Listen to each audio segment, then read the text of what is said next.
Првиот принцип кој што сакам на оваа пресконференција да го анализирам е принципот на фузија помеѓу ресурсите на специјалното јавно обвинителство и ресурсите на обвинителството за организиран криминал и корупција. Идејата во законот на СДСМ, идејата во законот на владата кој што го достави во рамките на Македонското собрание е фузија на овие две обвинителства во едно ново обвинителство, кое што ќе биде наречено обвинителство за гонење на организиран криминал и висока корупција.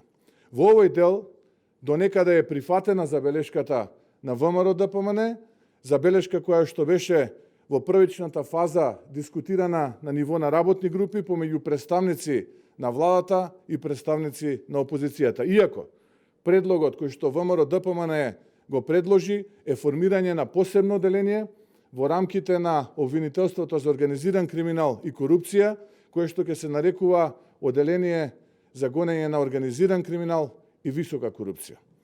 Овој дел од законот можеме да кажеме дека владата го прифатил тоа што ВМРО ДПМН и опозицијата го сугерираше. Понатаму, би сакал да дискутирам околу обединување на ресурсите од специјалното јавно обвинителство. И тие би ги поделил во два дела. Првиот дел се човечките ресурси и вториот дел се процесните ресурси. Според предлогот на СДСМ, специјалниот јавен обвинител Катица Јанева треба да биде унапреден во републички јавен обвинител, имајќи предвид дека Катица Јанева во специјалното јавно обвинителство дојде од основно обвинителство, што значи дека треба да биде унапредена во две скалила. А останатите обвинители, кои што дојде од другите обвинителства, треба со закон, повторувам, со закон, како што нема ниту еден случај во светот, да бидат превземени од новото обвинителство за гонење на организиран криминал и висока корупција. Тоа е грубо кршење на законот, се уште важечкиот, повторувам, закон за специјалното јавно обвинителство, кој што предвидува по престанок на мандатот сите обвинители кои што се дел од специјалното јавно обвинителство треба да се вратат во матичните обвинителства. Предлогот на ВМРО е сите обвинители согласно законот за специјалното јавно обвинителство да се вратат во матичните обвинителства после престанокот на мандатот. Детална истрага за срамниот случај рекет, проверка на инволвираноста на Катица Јанева, нејзината релација и врска со двајцата осомничени кои што се наоѓаат сега во притвор, но и не помалку значена, нејзината релација со определени псевдоними кои што јавноста шпекулира дека се дел од врхушката на власт.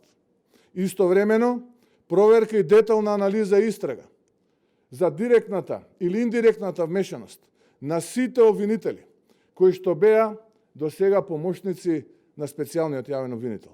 Дури потоа, откако ќе се констатира дали биле или не биле дел од овој срамен процес наречен рекет, тие, како и сите останати обвинители во државата, ќе имаат можност да конкурираат на оннапред објавен конкурс и да бидат дел, доколку ги исполнат условите за новото обвинителство за гонење на организиран криминал и висока корупција.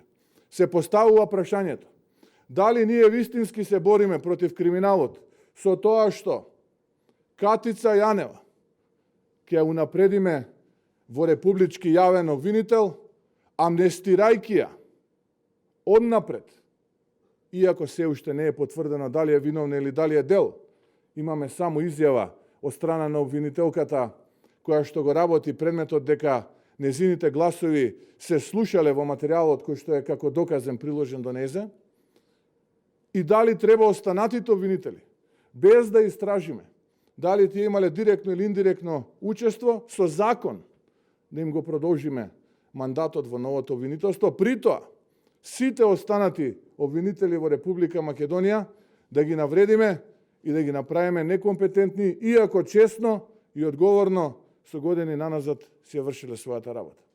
И второ, тоа се вработените во рамките на специјалното јавно обвинителство. 90% од нив се луѓе кои што се во тесна роднинска врска со јавната специјална обвинителка или незините помошници обвинители, незини соседи, роднини, пријатели.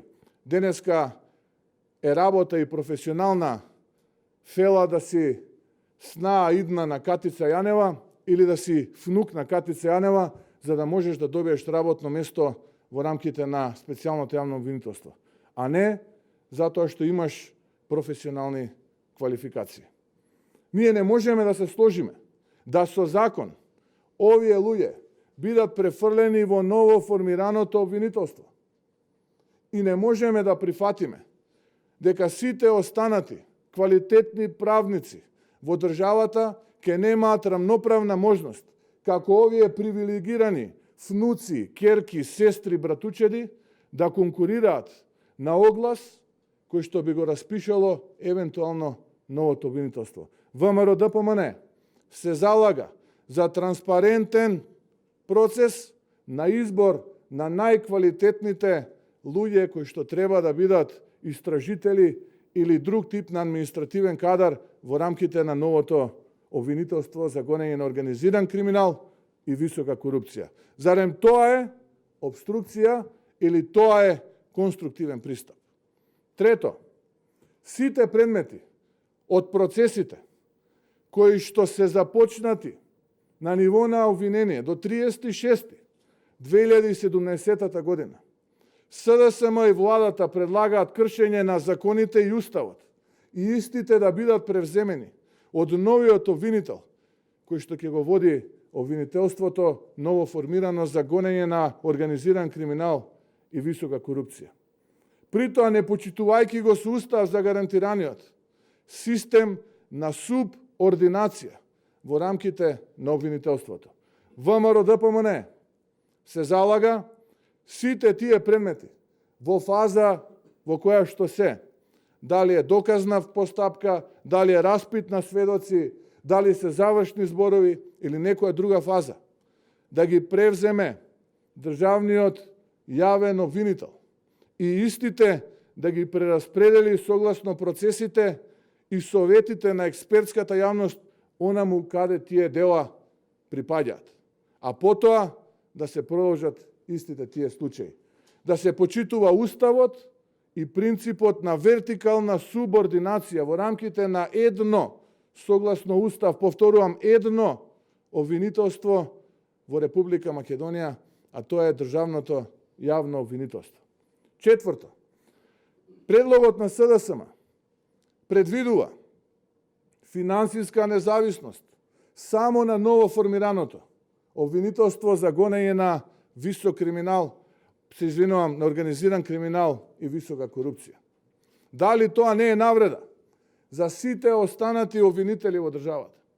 Предлогот на ВМРО ДПМН е финансиска независност на целокупното државно обвинителство.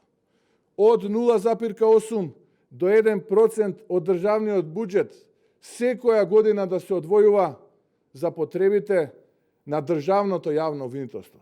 А државниот јавен обвинител, почитувајќи го со устав за гарантираниот принцип на вертикална субординација, да врши реалокација согласно decision making процесот внатре во рамките на државното јавно обвинителство и потребите на истото.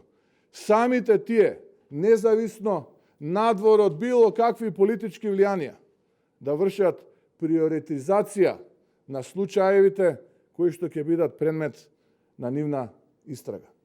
Понатаму, предлагаме спрега и кочница, бидејќи видовме како еден монарх во кој што меѓународната јавност, домашната јавност практично имаше неограничена доверба, истата ја прокоцка и ја злоупотреби.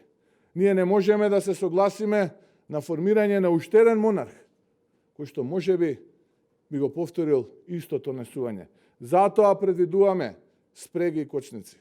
Доколку обвинител под политичко влијание или мотивиран од други пободи покрај обвинение и низ судски процес се констатира дека тоа обвинение не било издржано и се нанесе штета на угледот на физичкото или правното лице, и доколку физичкото и правното лице бараат во судски процес надомест на штетата која е нанесена поради нарушениот углед, обвинителот и од буџетот на државното јавно обвинителство таа штета да се надомести, а не од паричниците на граѓаните и деночните обврзници, затоа што некој обвинител бил употребен или злоупотребен поради политички цели или други мотиви.